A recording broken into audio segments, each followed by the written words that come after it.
Eh ben, pour cet été 2025, on peut pas dire qu'on n'a pas eu chaud, hein.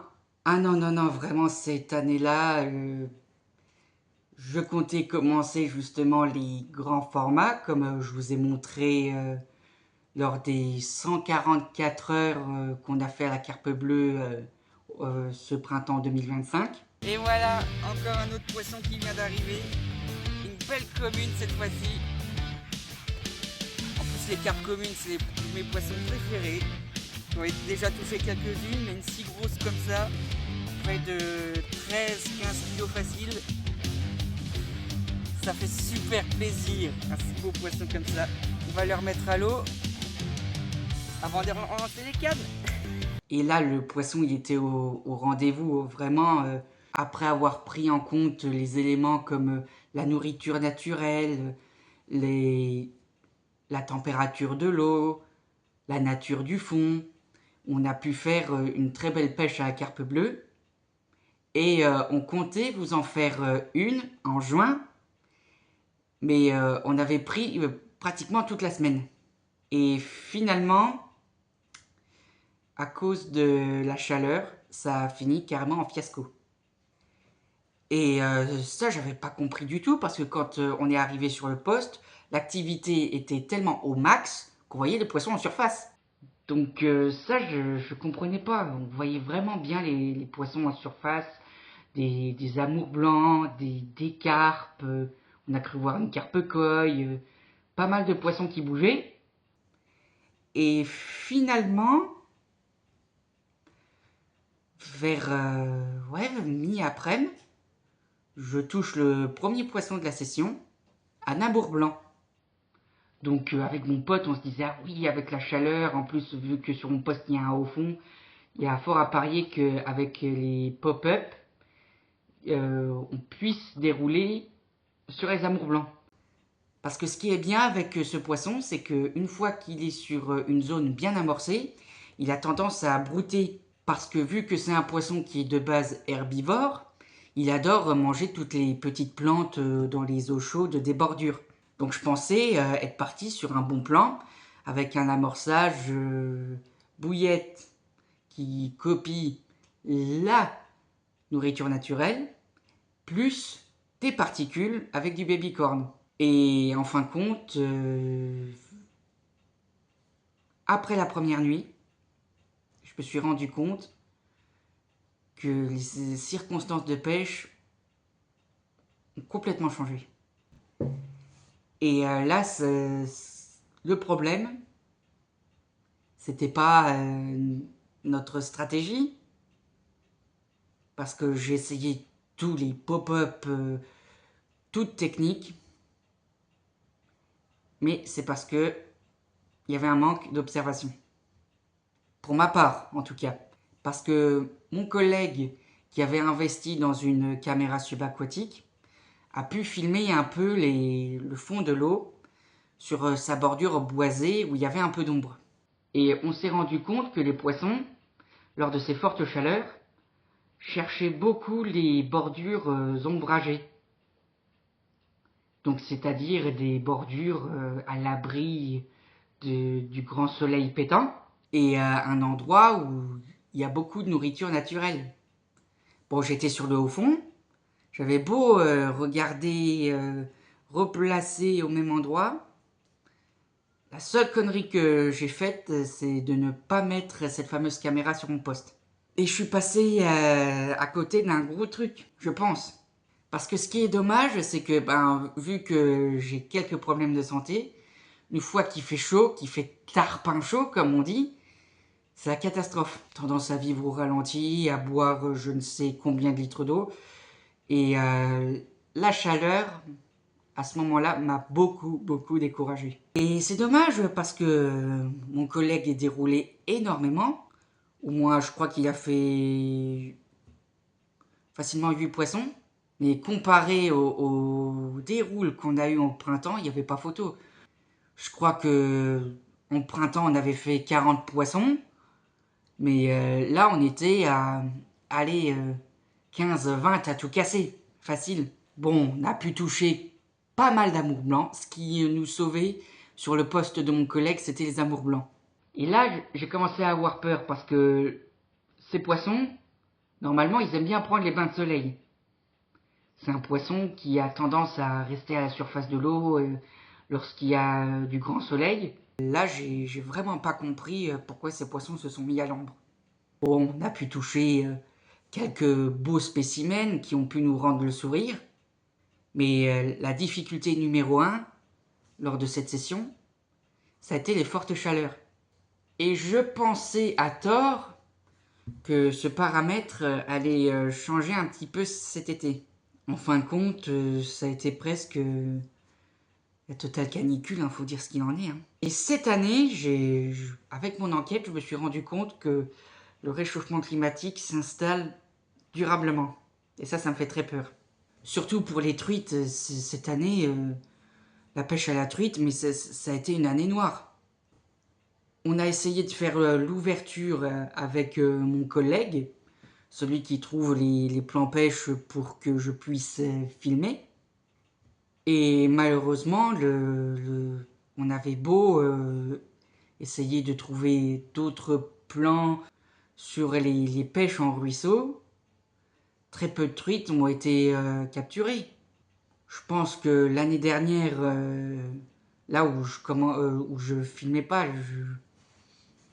je ne filmais pas en 2024, à tort malheureusement, parce que cette année-là, on a fait de très belles pêches en ruisseau, jusqu'à 5-10 truites, et puis là, les 5-10 truites, je crois que c'est le quota qu'on a fait cette année. On s'est rabattu sur les poissons qui restaient et qui aimaient la chaleur, notamment le chevenne et le barbeau. Et encore, le barbeau, cette année, je ne l'ai pas trop recherché parce que vu que on avait le développement du silure qui a commencé dans le canal de l'Est, j'ai beaucoup cherché le silure parce que je savais que les eaux bien chaudes avaient tendance à accélérer l'alimentation du silure. Et ce qui a vraiment impacté mes productions de films, ça a été la chaleur. Et malheureusement, avec les assèchements, tout ça, on a vu des poissons qui souffraient, notamment dans le canal de l'Est, lors de la mise à sec du port d'Épinal. On a vu pas mal de poissons en stress qui n'a pas été récupéré par la Fédé pour être mis sur d'autres biefs beaucoup plus hauts. Ce que j'ai trouvé complètement con d'ailleurs. Mais cette année, niveau pêche à la carpe, on aurait vraiment aimé vivre plus de pêche de nuit beaucoup plus productive, beaucoup plus agréable, parce que même la nuit, la température ne baissait pas. Et là, avec mon collègue, on s'est posé de sérieuses questions. Et j'ai constaté que les poissons recherchaient vraiment la fraîcheur, au point qu'ils allaient carrément s'alimenter en vase. Et il faut savoir que la pêche en vase, j'avais pas trop pratiqué ça. Puis je me suis mis à pratiquer cette pêche. Et j'ai bien fait de pratiquer cette pêche parce que si j'étais resté sur la pêche sur au fond, j'aurais peut-être fait moins de poissons. Et ce paramètre a commencé à mettre en avant vraiment le problème de la chaleur. On a eu beaucoup trop chaud pendant nos pêches et nos sessions carpe. Et en été, j'ai remarqué que ce soit public ou privé, la pêche était difficile. Si bien que les créneaux, parfois, il fallait se lever à 4 heures du matin pour pouvoir être sûr d'avoir le poste et pouvoir repartir à 12 heures, 13 heures de l'après-midi. Et dès que le soleil était au zénith, alors là, on pouvait remballer. Et attendre le coup du soir entre 7 heures et 9 heures du soir à l'époque de juin-juillet. Là, nous sommes au mois d'août, je commence à voir un rétrécissement des jours, mais on a quand même des températures fortes pour un mois d'août. Surtout après le 15 août. Après le 15 août, malgré les orages qu'on a eus sur certains secteurs, le poisson avait encore du mal à remuer.